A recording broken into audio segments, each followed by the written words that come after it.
Саламатсызбы, Аскар Маркабылович. Ишиңиз денсаулыгыңыз жакшы? Жакшы, Кудайга шүгүр. Жакшы. Ошо биз Кыргыз туусу улуттук кесинен келип калдык. Сиз менен кенен баарлашалы деп. Мына жакын деле февраль айында 70ке чыктыңыз. Кыргыз Республикасынын эмгек баатыры деген наамды алдыңыз. Анан ушул 70 жаш юбилейиңиз республикалык деңгээлде өттү. Ушу юбилей өткөндөн кийин кандай ойлор келди сизге? Эми биринчиден Кыргыз туусу биздин улуттук гезитке көптөн бери интервью бере эле келем. Ыраазымын келип ушул интервью алып аткандарыңыздарга мага сыймык. Анан эми экинчиси ушу февралда жанагындай иш-чара болуп жанагындай наам берилип калды мага. Мен деле баягы ойлогон эмесмин мындай наамга сыйлыкка ээ болорумду. Мен ошол жерден айттым го баягы түш көргөндөй болуп атам депчи. Ал жерден ошол биринчиден ошол элиме журтума ыраазымын. Экинчиден азыркы биздин жетекчилер президентибиз Садыр Нуркожоевич, Камчы Кыдыршаевич, Адыл Алишевичтер, биздин парламенттин спикери Нурлан Тургунбек уулу дагы көп кол кабыш кылып, ошол биздин парламенттин депутаттары ошо сунуштамасын аркасында ушул наам берилди да. Анан бир топ биздин атактуу адамдарыбыз дагы колдоого алып, өзлөрүнүн ой пикирлерин жазышып, соцсеттерге, гезиттерге ушундай коомчулукка мындай пикир жаралып анан ушундай наамга келдим окшойт. Эми дагы бир жолу ошол эмгегим бааланганына мен дагы бир жолу бардык эли журтума ыраазычылыкты билдиргисемин. Эми 70ке келгенде мындай деген ойлор келет экен да, баягы 70 жаш бул көп дагы мөөнөт экен. Бир жагынан карасаң, экинчи жагынан аз эле болуп кандай көз ачып жумгуч жакта азыр мезгил бат эле учуп кетет турбайбы. Анан эми көп дегеним баягы тетиги туулган жерден баштап мектептен окуганым, кичинекей кезим, мектептеги чагым дегендей, анан студенттик, кийин мына комсомолдо 10 жыл иштедим. Спорт тармагында да 1-5 жылда иштеп, анан кийин ошо бизнеске жол ачылып, анан бизнеске кетпедик. Бизнести иштеп жүрүп, анан мамлекеттик кызматка дагы илешип калдык дегендей. Нарында 6 жыл губернатор болуп иштедим. 5 жыл жогорку кеңештин депутаты болдум дегендей. Мэр болуп калдым 2005 жылы. Кыска мөөнөт. Анан ошонун баардыгы бир топ бай тажрыйба экен да. Ошонун баарын эстеп, мындай деталдарга койсоң, көп эле нерселер башыбыздан өтүптүр да, чын айтканда. Анан ошон үчүн аягы узак эле экен деген сөздү айтар элем да. Бир кезде социализмде жашап, социалисттик коомдо, Советтер Союзу ал дагы сонун баягы мезгилдер экен. Советтер Союзун көргөнүбүзгө ошол мамлекетибиздин туруктуу болуп, биздин жанагы Кыргыз мамлекети ошол Совет доорунда түзүлбөдү 1924 жылы. Ошондон баягы кандай тепкичтерди басып отуруп, анан кийин мынакей Союздук республика болуп туруп, анан кийин эмеге келип калдык. 91-жылы ошол Союздук республиканын базасында биз мамлекет түзүп калдык. Эгер Советтер Союзунда баягындай биз база түзүп, жанагындай Союздук республика болбосок, анда биз эгемендүү болот белек, болбойт белек.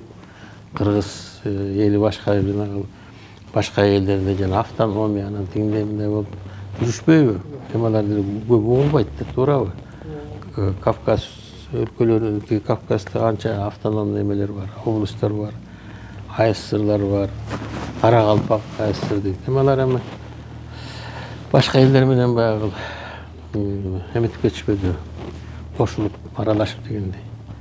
Ошон үчүн биз ушу Совет доорундагы баягы биз жетишкендиктерибиз, айрыкча мынакей биз кыргыз эли баягы билимге билимдүү болдук. Андан аркы дагы билимдүү болдук. Ошонун аркасында көп мынакей айыл чарбасында дагы, өнөр жайында дагы, гуманитардык багытта дагы аябай чоң жетишкендиктерге жеттик. Ошон үчүн биз ушу Совет тарыхын эч качан унутпашыбыз керек. Анан эле баягы 91-жылы баардыгыбыз баягы улуттук өзүбүздүн квартираларга кетип, эгемендүүлүктү башыбыздан өттү 30 жыл ичинде. Эмне гана өткөн жок, туурабы? Перевороттор болду. Жана кыйын турмуш болду, айлык жок, пенсия жок. Кыйын баягы турмуштардын башыбыздан өткөрдүк. Ушунун баарын карап отурсаң, чын эле узак эле өмүр экен, 70 жаш. Ошол жердеги көп эле кандай ушул Совет доорунда, азыркы доорда кандай жүрдүм экен, эмне из калтырдым экен деген баягындай ойлор келет да. Анан келип, кээ бирлер айтат, ушу китеп жазса деп. Анан эми китепти баары эле азыр китеп жазгандар көп. Анан биртикебандай бир чакан жанагындай кино тасма жасадык, документалдуу. Ошону элге тартуулап койдук.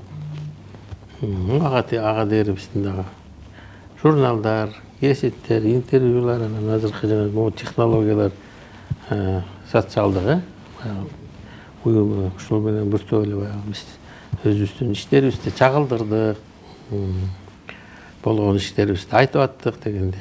Кээ бирлер айтат, сиз көп иш жасайсыз, көп айтпайсыз депчи. Баягы биздин практика мындай да, көбүрөөк иштеп, азыраак сүйлөмөйчү. Ошон үчүн менин принципим ошондой да. Эгер мындай ас дегенде бат эле баягы 70 жашка келип калганыңды сезет экенсиң да. Мурун 70 жаш дегенди билесиңер да, 70 жаш 50-60 эле ушул юбилейлерин өткөрүшүп элечи. 60-70ке чамда эле адамдар келчү. Анан мен мындай сезип атам, азыркы 70 жаш мурунку 50 жашко дегендейчи. Ушундай сезим болуп атат да. Азыр ушундай, азырда убакыт тез өтүп, жана 24 саат эмес, суткасында 18 саат деген да болуп атпайбы. Баардыгыбыз эле сезип атабыз, ой, эле убакыт учкан куштай эле кетип атат. Көчө эле жума болуп атат эле, кайра эле бүгүн кайра жума болуп атат дегендейчи. Ошон үчүн убакытты текке кетиргизбей дагы жакшы өзүңө, эл журтуңа иш жасап койсоң деген ойлор өтүп кетет экен. Да биздин дагы жакшы пландарыбыз бар. Азыр жанагындай астрологдор айтып атпайбы? Азыр ушул жылы дагы бир 20 жылга же нары же бери болосуң депчи. Же алдыга кетесиң 20 жыл, же артка чегинесиң дегенчи. Анан мен ошол дагы 20 жылга да бир план түзүп, 20 жылга дагы алдыга жылайын деген оюм бар.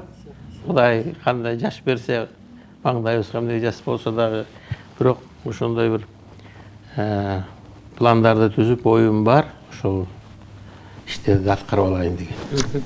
Ошо өзүңүз айткандай, дагы жараткан Алла Таала 20 жыл, 30 жыл жаш берип, 100кө чыгыңыз, ошого чейин дагы бир топ ийгиликтерди жарата бериңиз. Рахмат. Анан ошо мына өзүңүз ишкер катары азыр Кыргызстанды көрүп атасыз. Экспортунан импорту көп болуп атпайбы? Анан ушул сизди ойлондурабы ишкер катары? Эми биз 30 жылдын ичинде жанагындай көп саясат менен илешип элечи. Жакшы бир мындай бир туура бир нук жолго түшө албай койдук да. Түшө албай келатканбыз. Экономикабыз артта, алдыда саясат баягы.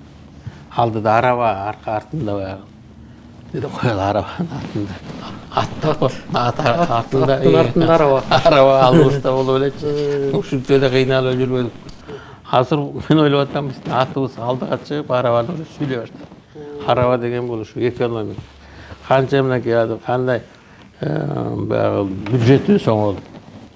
Бюджети соңолгон сайын мынакей былтыр эле мынакей 100 жылдыкка 100 мекемедеби? 100 мекеме. Азыр ошо экономикабыздын өсүшү боюнча мынакей биз СНГ мамлекеттеринин алдында биринчи орунда келе жатабыз. Азыр көрүп атпайсыңарбы? Кайсы жерге барсаң курулуш. Завод, фабрикалар курулуп атат, жолдор курулуп атат, социалдык объектилер курулуп атат. Мына мен көчөгө эле ысык көлгө барып келдим.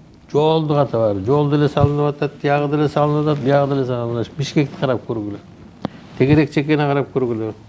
Логистический эмелер салынып атат, жанагы текстиль фабрикалар салынып атат, кайра иштетүү ишканалар ишке кирип атат. Ошонун баардыгы Кудай буйрса мынакей эмесин берет, үзүрүн берет, жемишин берет. Анан ошондон кийин биздин баягы импортто зависимость, импорттан биз азыр импорт көп алып атпайбыз. Көп акчабыз эмеге кетип атат, сыртка кетип атат, валютабыз кетип атат. Анан эгер өзүбүздүн продукция чыга баштасаң, ошондон кийин ошондо биз өзүбүз дагы капчытыбыз дагы толуп, дагы байып дегендей жакшы дагы башка экономикаларды өстүргүзүп, жана минералдык сырьевой деген нерселерди акыл менен жанагындай климатка байгыл, экологияга каршы келбеген жакшынакай ишканаларды ача берсек, буюрса анан кийин биз дагы чоң жанагы өнүгүп аткан өлкөлөрдөй биздин да ар бир адамдын жанагындай өзүнүн эме бар да, потребность на душу населения дейт. Ошонубуз анан кийин жылдан жылга анан кийин көбөйө баштайт.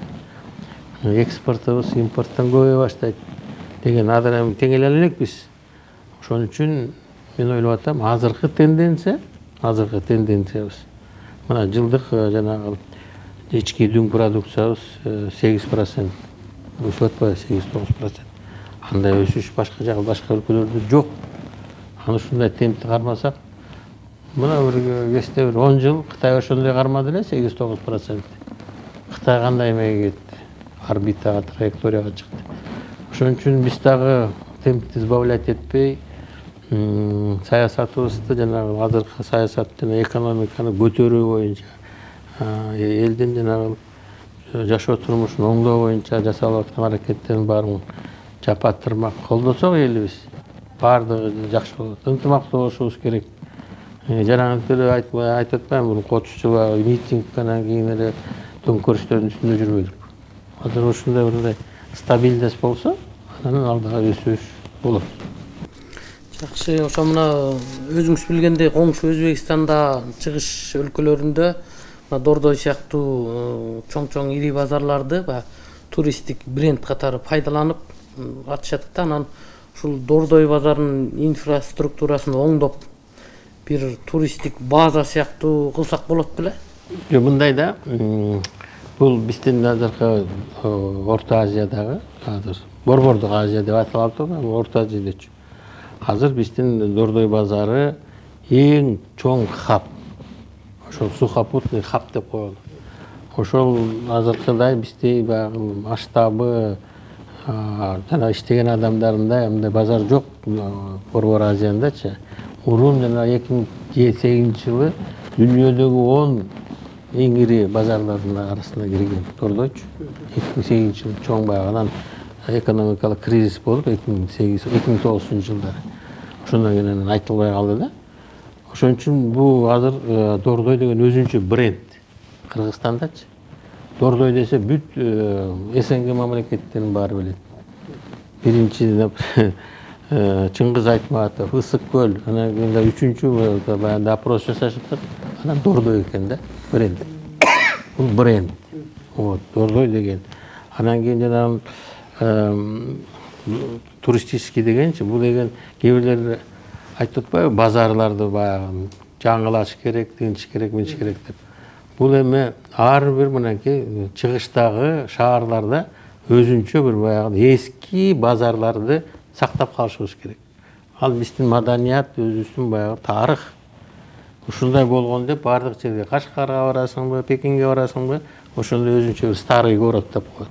Бакуга барасыңбы, Ташкент, Самаркандарга барсаң, бардык жерде ошондой чыгыш өлкөлөрдүн өзүнүн баягы өзгөчөлүгү. Бул базарлар. Азыр даже жана электронный торговляга өтөбүз, соодага өтөбүз. Анан базарлардын дагы кереги жок болуп калат деген ал башка бир мамлекеттерде болушу мүмкүн. А бул чыгыш өлкөбүздүн биздин менталитетке жарашачы, базарга барып, товарды мынтип кармап, соодалашмайынча туурабы? Андай жок да, баардыгы Өзбекстанга бар, баардык жерге барсаң, Турцияга бар, Сирияга бар, баардык араб өлкөлөрүнө бар, баары базарга кирип, баягы товарды өзүң кармап көрмөйүнчө эми мокумун канбайт дегенди айтат элем да. Ошон үчүн бул базарлардын эмеси келечеги, кээ бир айтат, булардын келечеги жок. Келечеги бар. Баары бир базарлар кала берет. Чыгыш өлкөлөр канча болсо, ошончолук чыгыш элдери ошону менен кала берет да. Бирок баягы эми электронный торговлядыр өзүнүн ордун ээлеп атпайбы, көбөйгөндөн көбөйүпчү. Ал көбөйө берсин. Бирок жанагындай өзүнүн ордун чыгыш өлкөлөрүндө, чыгыш элдеринде базар ордун ээлеп кала берет. Анан биздин Дордой ушу 30 жылдын ичинде Кыргызстандын өзүнчө бренди болуп калды десем мен жаңылышпайм. Өзүңүз айткандай мына Дордой азыр Кыргызстанда эле эмес, Борбор Азияда көп тармактуу. Анан кийин сиз жана сурооңузга да жооп берип кетейин. Дордойдо эми, конечно, ал жерде дагы баягы биз чамабыз да келбей калды. Баягы Дордой кеңейгенден кеңейип, баягы завод, фабрикалар жабылып, алардын баарына жумуш орун түшүш керек экен. Мага бер тигиндей мындай деп анан кийин баягы чоңоюп кеңейип кетпедиби? Анан ошол кездеги баягы шарттар менен баягы түзүлгөн, контейнерлер коюлган. Анан бара-бара биз дагы жанагы азыр бизге дагы мынакей өлкө өкмөтүбүз, президентибиз жер берип атат. Ошо дагы заманбап кылып жанагы элдерге бир мындай үстү жабык шарттар менен жылуу ошондойго бизге жер берип атат. Буюрса ошондой дагы өзүнчө ошо жанына дагы бир заманбап базар түшөт деген ойдобуз. Буюрса анан баардык жолдору, бүт баардык инфраструктуралар менен баардык жакшынакай нерсе болот. Бирок бер жактагы баягы эски базарды дагы мындай реконструкция, модернизация кылып, аны калтырышыбыз керек деген мен ойдомун. Жакшы, мына Аскар Маткабылович, ошо Дордой өзүңүз айткандай азыр көп тармактуу ири компанияга айланбадыбы? Анан ушу Дордойдо инновациялар, жаңы технологиялар, жасалма интеллект багытында бир кандай иштер алып барылып жатат? Эми биз жана айтып кетпедимби, биз дагы жана азыркы инновациондук тенденциялардан биз артта калбашыбыз керек. Ошон үчүн азыркы жанагы цифровизация, жасалма жанагындай интеллект, жанагындай жаңы электронный площадкалар, эме соода борборлору, соода площадкаларын, маркетплейстерди биз дагы ошону өзүнчө чоң баягы эме департамент түзүп, цифровизация. Ошол жактагы отурган баягы канча соодагери бар, кандай товарлары бар, канча каяктан алып келет, ошонун баардыгын ушундай кылып биз дагы ошентип шур тискендей ошо цифровизацияга программисттер иштеп атат. Башка өлкөлөрдөн да келип иштейли дегендер да бар. Аларды дагы эмелерин алып атабыз. Биз азыр университетибизде өзүнчө жанагы американский система, жанагы IT институт ачылган. Ошол жердеги балдарды биз ошол жака дагы тартып, ошолорду иштетип атабыз. Буюрса, эми баягы азыркы жаңы технологиялардан артта калбашыбыз керек. Сооданы дагы бүт дүйнө жүзүндө эме болуп атпайбы? Ошо жаңы технологияга өткөрүпчү. Алар өтүшү керек. Ушундай биз артта калбай, ал жактан бул тармакта иш жүргүзүп атабыз. Мына элдин баары билет, коомчулукка деле маалым да, ошо Дордой ассоциациясынын негизги баягы соодасы дейбизби, иши Кыргызстандын жеңил өнөр жайы тармагына байланыштуу да. Анан акыркы кездерде айтып атышты, Россияда өзбектер кыргыз жеңил өнөр жайын кысып келе жатышат деген маалыматтар болуп атат. Анан келечекте биздин жеңил өнөр жайы тармагы кандай болушу? Сиз суроо бердиңиз, анткени ушул 30 жылдын ичинде бул Дордойдун өзүнчө бир мындай выражение бар да, мультипликативный эффект деген. башка тармактарды көтөргөнгө Дордойдун баягы ролу да мультипликативный. Биринчи баягы жумушчу орундары деп айталы, экинчи баягы салык, анан үчүнчү маселеси бул жаңы жана тармактарды көтөрүп кеткени. Сооданы көтөрүп кетти. Андан кийин эме канча соодагерлер тарбияланды. Мурун кыргыз соода дегенди деген уялган нерседен уялчу да кыргыз соода жасаганга. Анан отуруп ишкерлер ошол биздин эме болду да, бизнес инкубатор болду биздин Дордойчу. Ошол жактан тарбиялангандардын баары азыр Казакстан, Россия чоң шаарларында ошол бүт биздин кыргыз ишкерлери иштеп атпайбы. Бул чоң жетишкендик, бул деген ишкерликти сооданы үйрөнүп, баягы Мухаммед пайгамбар да айтып кеткен да, ырыскы оң жагынан келет, ошону тогузоо тиги соодадан депчи. Мухаммед пайгамбарыбыз айткан. Ошондой ошо соодагерди үйрөткөнүбүз чоң жетишкендик болду. Анан кийин мына чоң жетишкендик, сиз айтып кеткен жеңил өнөр жайы. Мурун жеңил өнөр жайыбыз кыйын жакшы болчубуз биз деген Кыргызстанда. Пахтабыз бар болчу, жүнүбүз бар болчу, ошонун баарын иштетип, ошол жерде фабрикалар иштечү. Кийим тигүү боюнча эстемелердин баары дүйнө жүзүнө кетчү. Камвольно-суконный комбинат, 40 лет октября, ВЛКСМ, шелк комбинаттардын баары бизде болчу. Ошонун баары өчүп жабылып калган. Анан ошо биз деген текстилди алып келип, анан кийин бияктан башталганда, анан кийин башка жактан ташыгандан көрө ушул жактан өзүбүз жасасак деп. Анан ошо жанагы жеңил өнөр текстилдин анан кийин эме өнөр жайынан кийин өнүгө баштады. Швейный цехтер баягы козу карындайлар пайда болду да баягы жагандан кийин. Азыр ошо швейный отраслды биз 30 жылда Өзбекстан баягы Каримов Паргесте баягы катуу кармачу да, границанын чегаранын баары бек болчу. Изолированный была. Это Өзбекстан был.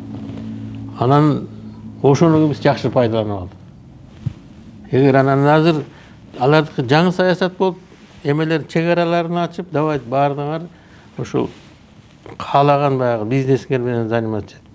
Анан Өзбекстанда пахта көп, билесиңер. Анан алар ошо пахтасын азыр кайра иштетип, жанагындай текстильный фабрикалар аларда көбөйө баштады. Бизге чоң конкуренция түзө башташты. Анан азыр ошол Кыргызстандын эмелери, биздин швейный цехтер менен Өзбекстандыктарда эме болуп атат. Конкуренция күчтүү болуп атат. Биз биртке кичирээк мамлекет болгондон кийин биз эме кылышыбыз керек да. Товарларды арзаныраак кылышыбыз керек. Ошо арзан менен биз утуп кетишибиз керек да. Канча кымбат болгондо биз утулабыз. Ошон үчүн бир кезде биз эмне үчүн Дордой жанагындай хап болуп калды. Биз Өзбекстан, Казакстан, Тажикстанга карата таможенный эмелерибизде салыктарыбыз кичирейтип койгонбуз.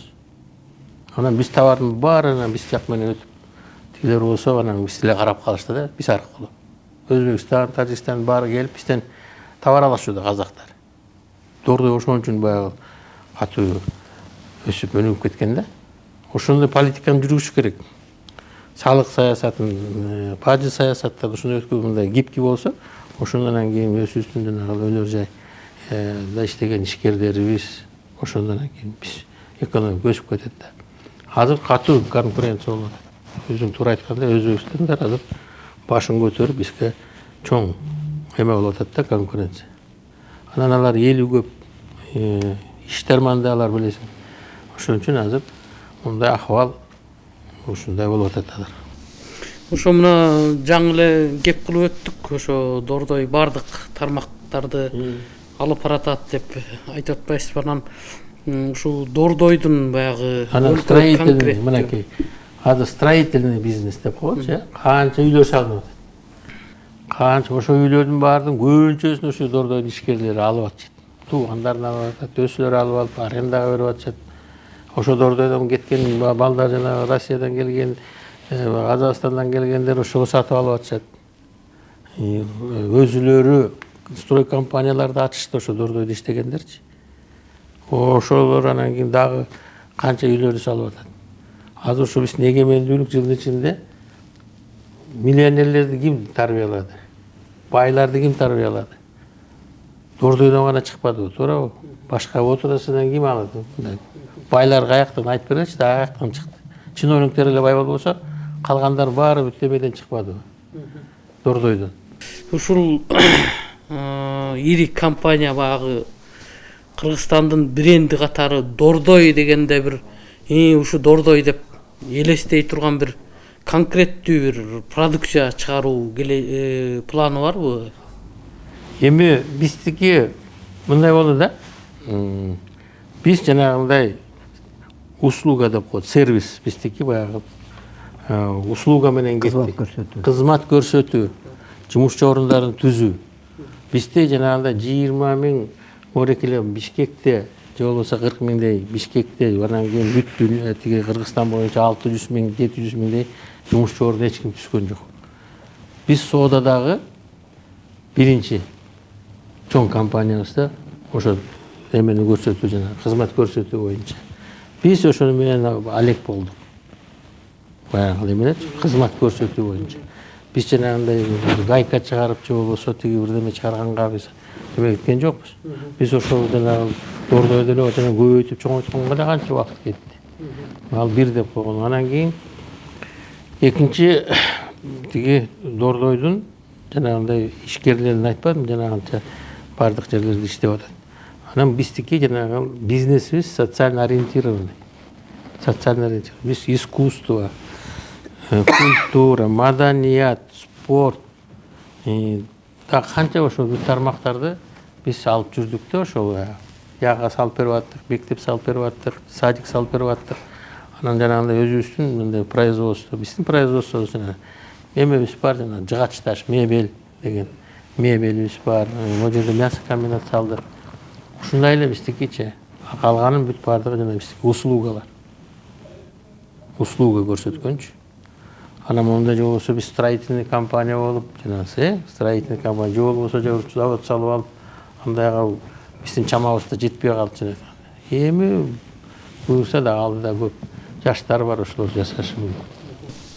Жакшы, ошо мына Аскар Маткалович чет өлкөлөрдө баягы мыкты тажрыйбалуу адистерди баягы мектеп жашынан өстүрүп, кийин жогорку окуу жайларда такшалтып бышырып, анан ири долбоорлорго, бизнеске, ошол эле мамлекеттик башкарууларга салып чачат да. Анан Дордой ассоциациясы ушундай бир жаштарды, келечектүү адистерди даярдоодо ошо бизнес менен окуу жайлардын кызматташтыгын чыңдоо боюнча кандай аракеттерди көрүп? Ой, эми биз бияктан биринчибиз эме баягы биринчи баягы арыкты чапкан деп коеюнчу. Арыкты чапкан ошол билим жагынан биз болгонбуз. Биз деген 12-12 жылы биз Салымбеков фондусун түзүп, анан кийин Кыргызстандын жаш лидерлери деген проект ачканбыз. Жаш лидерлерди баягы студенттерден тандап алып, ар бирин канча 3 ай, 6 айдан окутуп, 6 айдан ушу 12-жылда бери эмгектенер жанагы Кыргызстандын жаш лидерлерин окутуп келатабыз. Азыр жаш лидерлерибиз бүт дүйнөдө, бүт Кыргызстандын болгон эме тармактарында жакшы кызматтарды. Акыл тиректи айтып атасыз да? Акыл тиректи өзүнчө кетти. Жанагы жаш лидерлер жанагы студенттердин арасынан, баягы студент эместердин арасынан ушуларды окутпадык биз деген. Бекер окутуп, анан кийин поток кылып чыгардык ошолордучу. Андан биринчи ошо жаш лидерлерди эмете баштадык. Анан жанагы жаш окумуштууларды жанагы акыл тирек деген жанагы премиябызды бере баштадык. Жакшы жанагы илимпоз жаш адистергечи. Андан кийин эме кылдык. Ал тиги ар бир облустук центрде, борборлорунда бизнес школаларды ачтык. Азыр ошол бардык ошол облустарда бизнес школаларыбыз бар биздинчи. Азыр дагы иштеп атышат. Анан бизнес школаларды түзүп алгандан кийин кой деп анан кийин 5 жыл болду, университет түздүк. Университет түзүп, аякта медиктер бизнеске окутуп атабыз. Анан 2 жыл мурун чоң прорыв жасадык бизчи. Биз Америкага барып, Сан-Франциско, Силиконовая долина деген бар. Жана Facebook, Intel, дагы эмнелер бар эле. Google бүт баары ошол жерде иштеген. Ошолор менен биз мамиле түзүп, анан кийин ошол жерде иштеген кыргыз балдар бар экен. Ошо кыргыз балдарды алып келип азыр американский IT институт ачтык 2 жылдан бери. Ошол IT институт биздин университетте иштеп атат. ошол жакта кыргыз балдарды, ошол жакта иштеп аткан индустарды, түрктөрдү алып келип биздин студенттерди окута баштады. Азыр жаңы экспериментальный система менен. Азыр биринчи эмес, экинчи курстун балдары да 2 жыл болду. Азыр ошол программисттерди даярдайт. Программисттер экинчи курстун студенттери айына 12 миң, 15 миң долларга заказдар жасап коюп атышат. Элестет керек, экинчи курстун. Ошол жерге барып студент, бирок ошол жерге жанагындай раскладушкасы бар. Заданияны алат, заказды тиги Америкадан, Европадан, башка мамлекеттерден түшөт. Алар эмне үчүн бияка заказ берет? Анткени биздин баягы интеллектуальный баягы эмебиз. Ишибиз бир арзан да. Ошо, например, жанагы заказды Америкага жасаса 5 эсе кымбат алышат. Жок, Европа болсо 10 эсе дегендей. Кепте анан бияктагы балдар ошону алып, биздин балдар ушундай таланттуу экен, экинчи курстан эле ошол эмелерди азыр заказдарды жасап атышат. Азыр ошол жаңы биздин ошо салымыбыз университет азыр биздики 5 жыл болгону менен эң жакшы азыркы мындай креативный баягы алдыга жылып бараткан университеттердин бири болду. Азыр барып Министерство образования сурасаңар, кайсы университет десеңер, баардыгы айтат, биздин университет жакшы келе атат. Жаштар баардыгы, баарын өсүлөрү тейлешет. Мен киришпейм, просто баягы көзөмөлдөп коем. Жакшы ошол жанагы азыр программисттерди даярдоо боюнча биз аябай жакшы нукта кетип баратабыз. Буюрса, жакында дагы жакынкы жылдардан кийин биздин университет боюнча жакшы пикирлерди угасыңар. Биз ошо балдарды даярдаганга профориентацияга жүрүшөт, ошол Америкадан келген мугалимдер. Алар ошол жерде 700 миң, 800 миң доллар алган жылына. Ошондой мугалимдер келбейди. Кыргыз намыска турган балдар. Кыргыздарды даярдайлы депчи. Кыргыз мугалимдер да ошондой. Кыргыз мугалимдер, тиги Эмил деген бар. Эмил, анын жубайы Мунара деген. Индустар бар, түрктөр бар. Ушундай. Ошо мына спортко Дордой ассоциациясы түзүлгөндөн баштап кыргыз спортуна жакшы зор салымдарды кошуп келе жатат. Анан ошол эле Дордой спорт клубу, Дордой футбол академиясынын түзүлгөнүнө да эле көп жыл болуп калды. Анан ошо жакынкы жылдарда ушу Дордой футбол командасын эл аралык футболдук аренада көрө алабызбы? Дордой деген команда. Мындай да бул жерде биз канча 97-жылдан бери эле айтабыз. Түзүлгөнбүз. Футбол академиябыз дагы бир 15 жылдай болду. Анткени азыр мурун бизде деген 2 эле профессиональный клуб алга менен биз менен Абдышат, Дордой менен Абдышат. Алга болсо муниципальный команда, мэриянын командасы, алай дагы мэриянын командасы. Жок, башка командадар жок болчу. Бирөө түзүлөт, экинчи жылы тарап кетишет дегендейчи. Анан биз ошондой шартта биз ойноп жүрдүк. Азыркы жанагы биздин курама командадагы бүт жанагы балдар биздин академиянын балдары. Основном 90%-чи. Ошо курама командага сүйүнүп атпайбызбы? Ошо Токотаевден баштап бүт баардыгы ошо биздин команда, кичин ошо биз тарбиялаган балдар. Анан мынакей азыр президентибиз футбол ойнойт. Камчыбек Кадыршаевич биздин эме болду, футбол президенти. Аябай азыр өсүштө болуп атабыз. 14 команда. Мурун айтып атпайм, 4 команда менен. Ошондо дагы биз Азиянын жанагы кубогунда жүрдүк канча жолу. 6 жолу финалга чыгып, экөөнү уттук да. Ошондо Азиянын кубогунчу. Анан Кудайга шүгүр, азыр конкуренция күчөдү.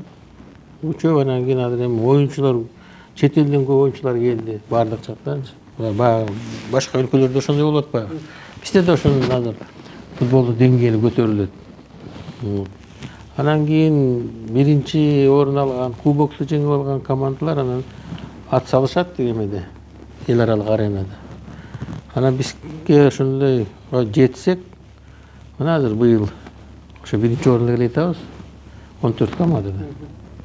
Дагы ошол ушундай темп менен барсак, ушул эмдиги жылкы жанагы биздин Kırgızstandın klublar arasındагы намысты ошо биздин команда күрөшөт намыс үчүн дегендей.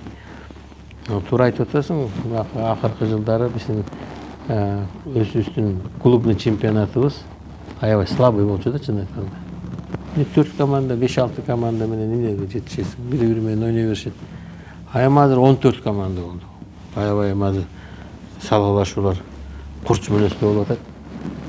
Буюрса, бул жерден чоң өсүш, жеңиш болот деген ойдобуз. Ошо мына азыр кичине Аскар Маткалович сөздү кичине буруп кыргыз туусунун кабарчысына болот байке дагы бир чыгармачылык боюнча бир суроолор бар эле. Өзүңүз багы чыгармачыл чөйрөгө дагы жакшы колдоолорду көрсөтүп жүрбөйсүзбү? Жанатан бери баягы спорт жөнүндө айтып, спортко кандай көңүл бөлгөнүңүздү, анын ичинде футболду өнүктүрүүгө кошкон салыгыңыз тууралуу айттыңыз да. Кээде мындай бизде мындай өз ара сүйлөшө калганда ой кетет да. Бул өзү футболду бул кыргыз спортчулары өнүктүрбөсө эле өнүгө берет,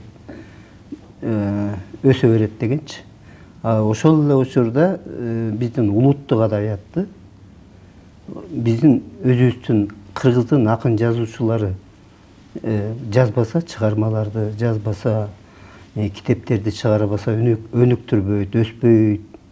Анан ушу сизге окшогон спортту колдогон, спортко миллиондорду мындайча айтканда инвестиция жасаган меценат адам улуттук адабиятка ошо миллиондорду берсе кандай болот эле, ушул 30 жылдын аралыгында да кандай өнүгөт эле деген сөз болот да. Улуттук адабият боюнча эми биздин мамлекет бар. Жанагындай бизде ал жерде улуттук адабият боюнча өзүнчө саясат болуш керек да. Анан саясат, анан кийин саясат болгондон кийин саясатты колдогонго каражат керек, каражаттар. Анан ошо улуттук адабият боюнча бизде улуттук программа барбы? Өнүктүрүү, өстүрүү боюнча. Анан бизде деген академияда тил институту бар, адабият институту бар. Алардын өздөрүнүн программалары бар. Ошолор аркылуу дагы китептер мындай чыгып атат, чын айтканда. Бирок жетиштүү эмес го деген оюмду айтайын дегем да. Бирок азыркы мезгилде жанагындай электронный китептерге өткөндө, мондай соц сеттерге өткөн кезде адабият боюнча биз жакшы баягы мындай иштерди жасап атабызбы? Мындай улуттук деңгээлдечи. Ушуну менен мындай муну Орекил программада муну Салымбеков жасасын, спонсор. Муну болсо тил адабияты жасасын, муну университеттер жасасын. Ушундай нерселер жок го дейм мындай. Жок. Мындай. Баары эле тоо чечине баягы биздин жазуучулар союзу бар, аны билесиңер, жазуучулар союзунун ал акыбалын биз деп көрүп атабыз. Анан адабиятка дагы отношенияны көрүп атабыз. Анан ошон үчүн бул жердечи азыркы замандын дал келген көп мындай нерселердин баарын анализдеп туруп, анан кийин реальный времени чыгарышыбыз керек.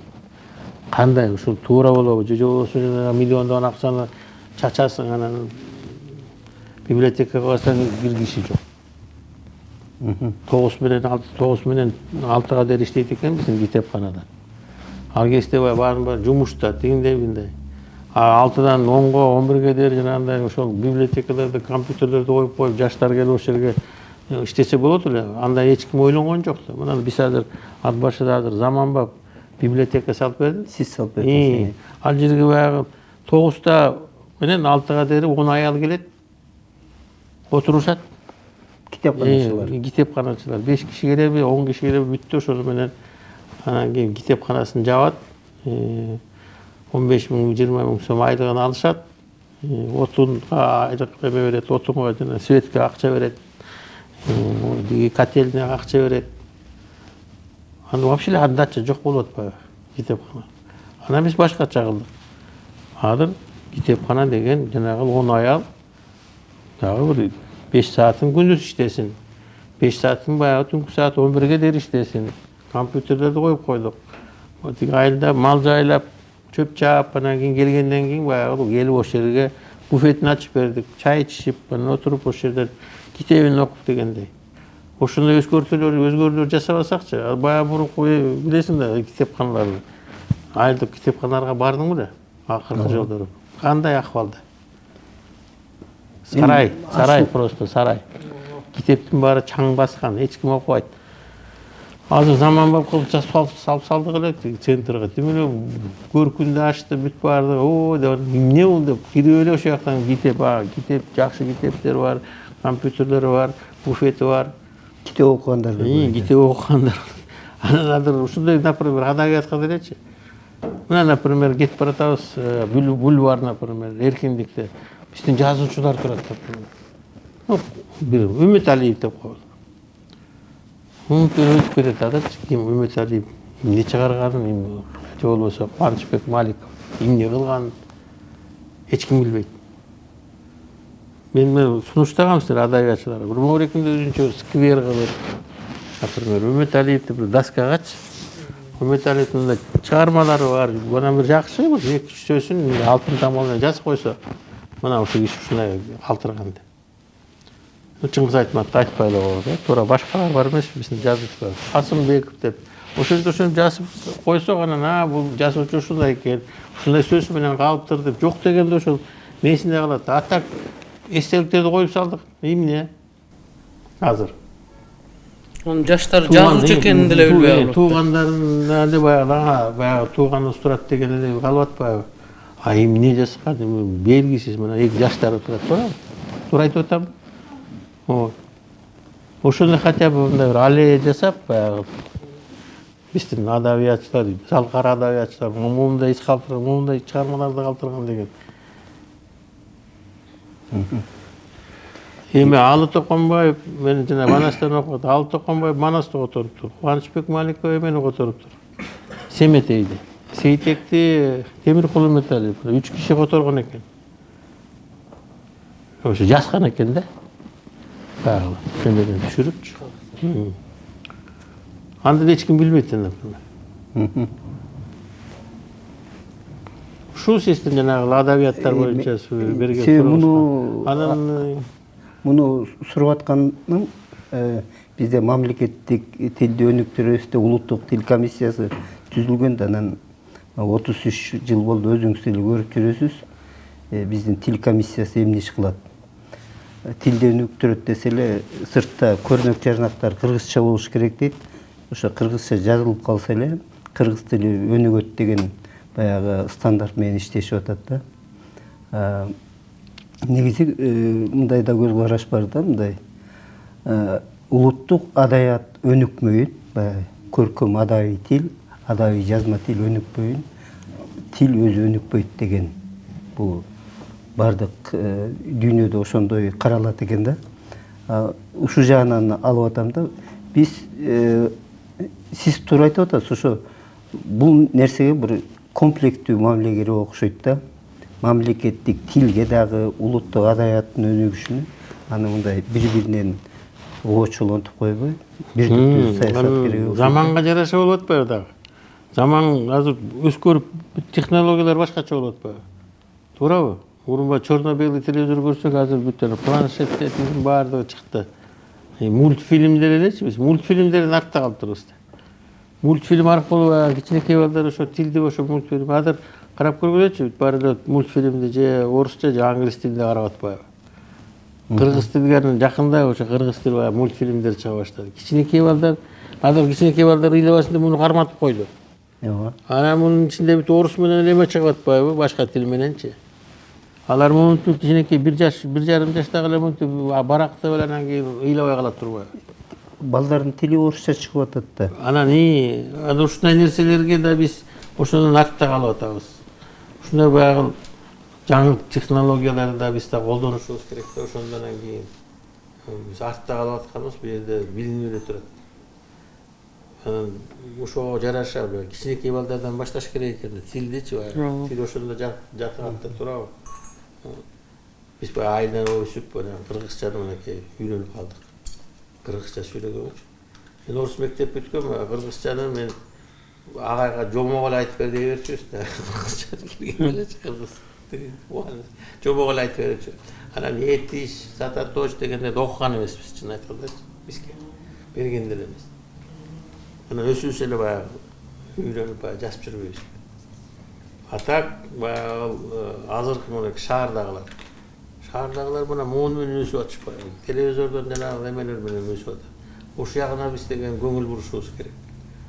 Анан биздин жанагы азыркы педагогдорубуз, жанагы баштапкы класстагы мугалимдер, аларга эң баягы балы жетпегендердин баары ушу педагогко барышат экен да, бюджет экен.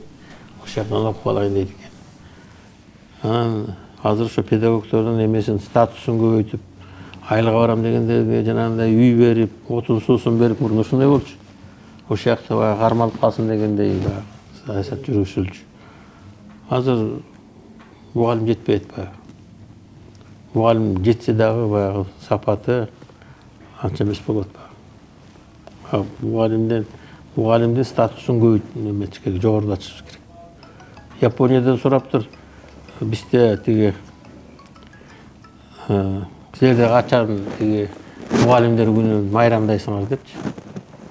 Алар болсо бизде мугалимдер күнү жок деп айтыптыр. Эмне үчүн десе, бизде мугалимдерге күнүгө майрам болуш керек депчи. Аларды ушунчалык көтөрмөлөйт экен мугалимдерди, балдарды окуткан. Статусу ушундай экен. Биз болсо жылына бир жолу майрамдатабыз, дагы кийин тигинтип салды, мынтип салды, кийин урушуп койду балдарыбызды. Тигинтип салды деп анан кийин алардын баардыгын эмеге чыгарып алып эметип атабыз. Тиги Баршын Бубаев деген акын досубуз бар эле да. Бар менин анага үй бергем. Ошол сизди абдан мактачу эле. Атам Асанбек сатып бербеген үйдү Аскар Салымбеков алып берди деп анан сизди мактачу эле. Ушу канча ушу кишиге ошентип үй алып бердиңиз? Канча кишинин китебин чыгарып бердиңиз? Ой, аны санай албай калдым, аны сан жетпейт чын. Санаганда эле жоксуз да. Жок, китеп деген сан жетпес чын. Квартираларды дагы баягы спортсмендерге, жанагындай кыйналып жүргөндөргө бөлө бердим чын айткандачы. Анан эми аны санап тигинтен аны мынча бердим дегенге ал айтылат го Куранда деле. Аны айтпаш керек. Жасап кой, унутуп кал. Бирок жардам бергенди унутпаш керек. Мен ошол эне атамды ушинтип үйрөткөн да. Кичинекей бир жардамды атам апам ушундай көбүртүп айтышчу да мына. Ушундай жардам берген ушуларды унутпагыла, ушуларга дагы силер кол кабыш кылып жүргүлө депчи. Өзүң жасаганды жасап кой, анан кийин мен чын айтканда көп нерсени унутуп деле калам. Анан бирок кестелер анан келип калат кээ бир кишилерчи. О байке баягыда жардам бербедиң беле депчи, тияктан мындай кылбадың беле деп. Ани деп коем, унуткан эмес турбайсың беле. Ошо мындай сиз бардыгына эле жардам берип келатасыз да, анан кийин Мен бардыгына жардам бере жок, албайсың. мындай менин бардыгына дегеним мындай жерине бөлүп улутуна карабай жардам берет экенсиз да. Өзүңүздүн Дүйшөн Жапаров деген акын жигит болгон, кайтыш болуп кетти. Анан ошол айтчу эле, мен Аскар Салымбеков менен бир айылдан болом деп. Өзү абдан мыкты, таланттуу акын киши эле да. Анан ошол сизге келбесе керек да, мен билишимче кайрылбаса керек эч убакта. Айтып атпайсызбы? Ким дедиңиз? Дүйшөн Жапаров деген. Келмеген деп. Келген жок, Может, мындай көрсөм мындай эметкен. Азыр ошо баласы да абдан кыйын сүрөтчү чыкты да. Өзү жана чечтөөнү өтүп кетти тартып, беле? Өзү өтүп кетти, 1-2 жыл болуп кетип калды. Баласы сүрөтчү, тиги академияда сабак берип иштейт, абдан кыйын тартат да. Эми карабайсыңбы, азыр акын киши экени билинип турат да, баягы өзүнүн баягы эмеси, ички дүйнөсү, духовный баягы жагы бийик турганы билинип атат да. Аны дагы бир эмеге мисал келтирип кетейин. Акбар жок, дагы бир биздин жаш акын чыкпады. Акбар Кубанычбеков. Биздин айылдан экен. Адам. Дагы тиги атбасынын кара суу Кошоайбайдан. Анан бир жолу телевизор карап отурсам эле ошо бир жаш акын эле түм эле жатык айтып атат да, бир сонун ырсаптарынчы. Анан бул ким экен деп анан аягына дери көрдүм. Аягына дери көрүп анан кийин сурап калдым, Акбар Кубанычбеков деген каяк ким ал десем, ал өзүңүздүн эле балаңыз дейт. ошол айылдан эмес белек. Эмне үчүн мен билбейм дедим. Анан угуп тургула. Niye gelmeydi? Жок, анан кийин чакырттым. Анан кийин келди жерге. Акбар. Акбар анан кандай ушундай анан кийин сени угуп алып жанагы передачасын айттым да, сонун болду деп. Анан сен эмне мага эмгичекти келип мындай эмет элексиң десем. Атам дейт, атасы жылкычы экен. Атам айткан дейт. Жана Аскар менен Шаки байкелериңе барба дептир. Шакини да билесиңер да. Эмнеге деп айтса, аларга көп киши барат. Аларды тажатпаганын. Сен өзүңдүн немеңди, ишиңди жасап жүрө бер. Кийин силер өсүп табат дептир да. Алар өсүлөр табат сени дептир. Карабайсыңбы кандай көсөм. Анан мен таап атпайм, чакырып. Каяктан тиңдейм деп. Анан оказывается ушунчалык сонун акын экен. Дұрыс, мені баяғындағы бір телевизордан да бір жерден шығып, да бір ұрсаптарын оқуын айланайын бір 5 минут қарабай оқиды екен да. Адам болуш керек деген бір емесі болды бар. Мені көпкелер оқыды. Мындай оқыбайды екен. Мындай жатқа біледі екен да. Ошондой анан карабайсыз ба? Ошол акындар, жанагындай чыгармачыл адамдарчы көп баягы немеге барышпайт, уялчакта болушат алар. Дегендей. Сүзө кашып. Кээ бир жанагы бир нахалдар бар, анан эле тажатат, жана айткандачы. Тажатат. Эчтеке кылбайт, 6 сан аман. Анан кийин тигинде эле анан мындай эле деп анан кийин ошол жардам эле сурайт dedi. Жардам демейм. Анан 6 сан аман иште. Анан кээ бир иш берсең, иштей албай анан качышат.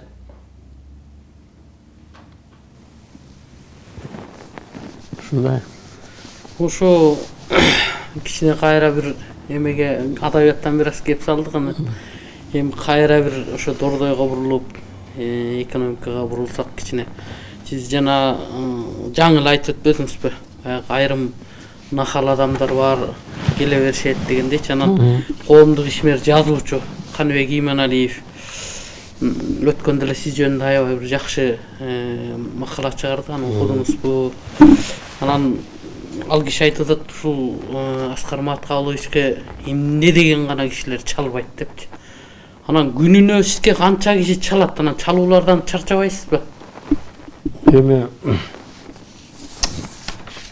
адамдын шагын сындырбаш керек да.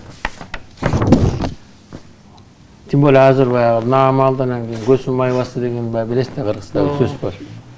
Анан шагын сындырбай, маданияттуу, даже жанагындай бир жасай албаган иштериңди айтып коюшуң керек да. Жок, ага, мен азыр мүмкүнчүлүгүм жок депчи. Мурун мен ушинтип көп айта алчу эмесмин. Анан кийин ошо айта баштадым да, анткени бардыгына түтпөйт экенсиң. Жана айткандачы, биздин деле президентибиз деле түтпөйт. Канча деген адам бар. Канча деген адам өзүнүн проблемасын чечип алганга аракет жасайт экен да. Ана мага да ошондой адамдар көбүнчөсү ошондой да, 90%. Дагы 10% жакшы жанагындай эмелер менен келет. Бизнес пландар менен, сунуш идеялар менен келет. Ошолор менен баарлашып сүйлөшүп, алардан мен аларга өз кеңешимди берем. Мен алардын баягы акыл жанагы идеяларын да өзүмө кабылдама кылып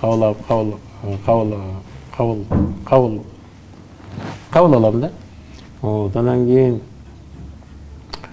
бирок жанагындай шагын сындырып албаш керек да. Маданияттуу, даже отказ берсең да маданияттуу ушундай деп бир жылуу сөз менен айтып койсоң, адам ыраазы болуп кетет. Анан кийин резко жанагындай айтып салсаң да туура эмес. Мен айтышат баягы сен жумшаксың депчи. Эми баягы өзүм ошо жумшак эле болгонум туура анткени башка эми 70ке чыккандан кайда характеримди оңдой албайсың да, туура. Ошо мына азыр өзүңүз деле байкап атасызбы, кыргыздар жашыбыз деле, карыбыз деле бир башка жактарды ээрчигендей болуп, башкаларды туурап жатабыз да. Анан ушу кыргыздар ошол себептен кыргыздар өзүбүздүн улуттук иденттүүлүгүбүздү жоготуп баратабызбы деген санаркоо болуп атат да коомчулукта. Бул боюнча кандай ойдуңуз? Жок, биз мен ойлойм, ошондой тенденциялар айтылат, жанагындай биз башка жакта дагы иммиграцияда көп болуп атат мигранттар. Россияда жүргөндөр курс чалыш болуп кетип атат. Башка жактагылар Кыргыздын жанагындай иденттүүлүгүн жоготуп атат деген нерсеге. Бирок баары бир кыргыз эли өзүнчө бир мындай азыркы мындай патриоттук сезимдери кайра күчөй баштады деген оюмда бар да. Анткени жанагындай биз эгемендүү болуп жанагындай чоң жетишкендиктерге жетип атабыз эл аралык аренада. Маданият жагынан, спорт жагынан дегендей. Анан жанагы көчмөндөр оюну, жанагы биздин жанагы президентибиздин указы нарк наsil боюнча, улуттук нарк наsil боюнча ошолор боюнча баягы иш жүрүп атат. Госсекретарыбыз мынакей ошол биздин кыргыз иденттүүлүгү боюнча кандай жан өрөп айтып атат биздин кыргыз кандай болуш керек деп. Ошон үчүн мен ойлойм, азыр аны жоготуп ийбиз деген мен коркунучун мындай көрбөйм. Анткени сөтеки баягы өзүбүздүн мекенчил адамдарыбыз көптүк кылат деп ойлойм да. Даже жанагы орустун баягы орусча сүйлөгөндөр делечи баары өзүнүн ичинен баягы кыргыз сезишет да.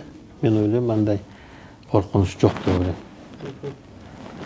Ошо мына сиз туулуп өскөн башка баягы түз маанисинде алгып эле баягы башка жакты туура кандай кылып бир аттын башынын эстелигин тургузуп койду да. Анан баягы коомчулукта, кыргыз коомчулугунда мына ошо ат башы жергесинен Манас бабабыздын кеңешчиси Кошой атабыз, Кошой бабабыз чыккан.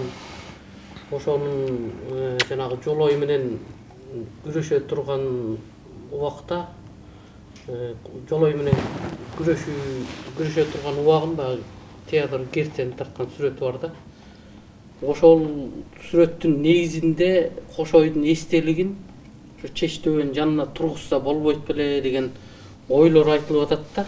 Ушуну бир Чыңгыз хандын эстелигиндей кылып тургузуп койсок болобу? Мындай да, мына жерде биз бир кезде Чеч-төбөнү ушундай бир жакшы бир эстелик коеюн деген ой бар болчу. Анан эми көрө албастык, ичи тардык нерселер болот да биздечи. Ошого ташка ушундай коюлат деген эмени бир наадандар барып талкалап ыргытышыптыр да.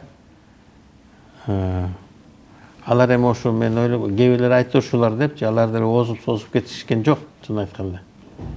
Кийин ошо эми ал билесиңер да. Манас атанын эмеси арбагы деген, Манас атанын аты деген эмне?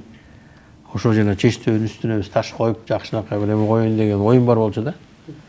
Кытайдан да чоң таш таап эме сүйлөшүп келгем. Алып келип ошонун ташты чыгара албай жүрүп, вертолет менен келип коеюн деген ой бар болчу. Анан ушундай коюлат дегенде мындай деген мондай эме койгонбуз да. Жасылыпчы. Анан ошонун баарын талкалап кетишти да. Ошол эме ат баштыктар талкайт. Ким талкаламак болот? Кайра нааданчылык. Анан ал баягы таштын баягы бүткө сууп калдым да ошондон кийинчи. Эмеси музейин салып бердим, Кошой атанын. Кошой атанын эстелигин тиги ат башынын борборуна жасап бердим. Анан тиги Лондон Олимпиада жүрүп, тиги ошо эме бар, парктын башында менин досум Чыңгыз хандын эстелигин коюп тур, ошо жанагы Бурят ташы деген. Тиги сүрөттүн эмеси, автор. Ал скульптор да өзү. Анан ошо Чыңгыз ханды көрөйүн деп барсам, ошо жанагы баш турат аттын башычы. Аттын башы мойнунан кесилип атат да, муусталбайбы? Мойнунан мындай турбайбы? Анан мен чакырдым Шакини, Олимпиадага барган адам. Шаки көрдүң бана аттын башы бар экен деп. Ой, байки муну ат башыга коюш керек экен деп. Муну койсоң кой. Деп анан Шаки койгон да тиги. Анан ат баштыкта жанагындай чыгып, аттын башын ушинтип салыптыр, тигинтип салыптыр. Анан кийин художниктер бар түшүндүрүп берди да. Аттын башы, эгер аттын башы болгондо могу жерде муусталып баш болчу. Бул деген булуттан түшүп, ошол жерден суу ичип аткан аттын башы. Ал деген художественный образ. Сен ошондой түшүнгүлө деп ат башын эле түшүндүрүп бергенден анан кол чабышып, анан кийин туура экен, анан кийин ошол өзүнчө эме болуп калып атат. Аттын башына сүрөт баары түшөт азыр. Өзүнчө эме болуп калды. Анан кийин жана Кошой коргоонун ичине же болбосо Чеч төбөнүн үстүнө ошондой бир памятный бир нерсе салыш керек да. Ал жанагындай эстелик болобу, жанагындай же болбосо чоң таш болобу. Ошол мен таш коеюн дегем, ташка жасоо кылып, бул жерде Чеч төбөдө ушундай баягы немелер болгон. Бүт баягы чыр маселелери ушундай чечилген. Ушу Чеч төбөдөн биздин Кошой атабыз эмен тосуп алган Манасты. Алтайдан келген. Ошол жерден батасын берген деген нерселерди жасайын дегем да. Анан тилекке каршы жанагындай болуп калды. Ошо мына телегей тегиз төрт тарабы төп келген адамдар деле Андай киши жок. өкүт болот экен да. Жок, телегей тегиз азыр, телегей тегиз деген жок. Телегей тегиз деле вообще адам жок.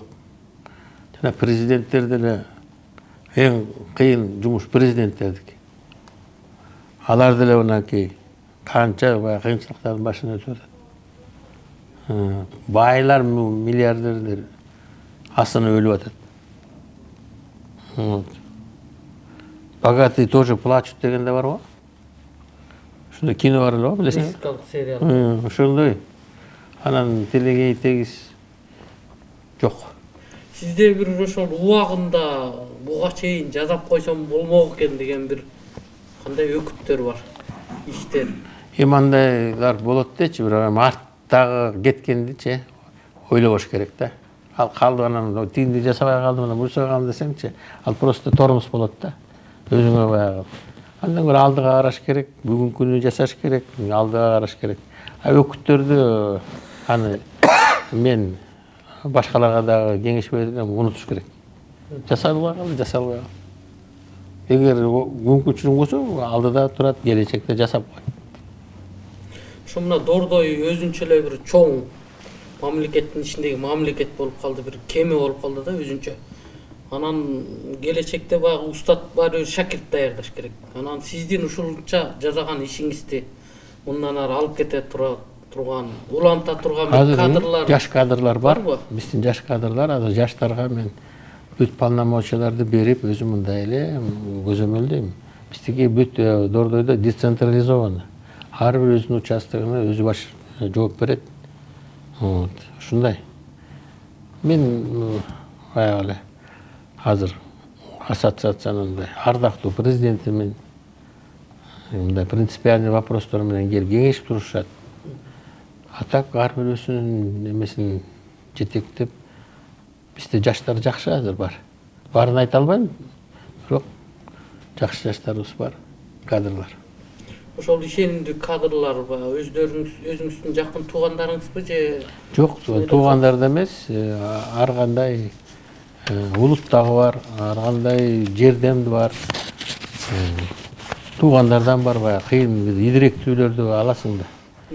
Анан идиреги жок тууганыңды эле кое берсең болбойт. Баягы эмеси бар. Ичинде стержени бар балдардан аласың да.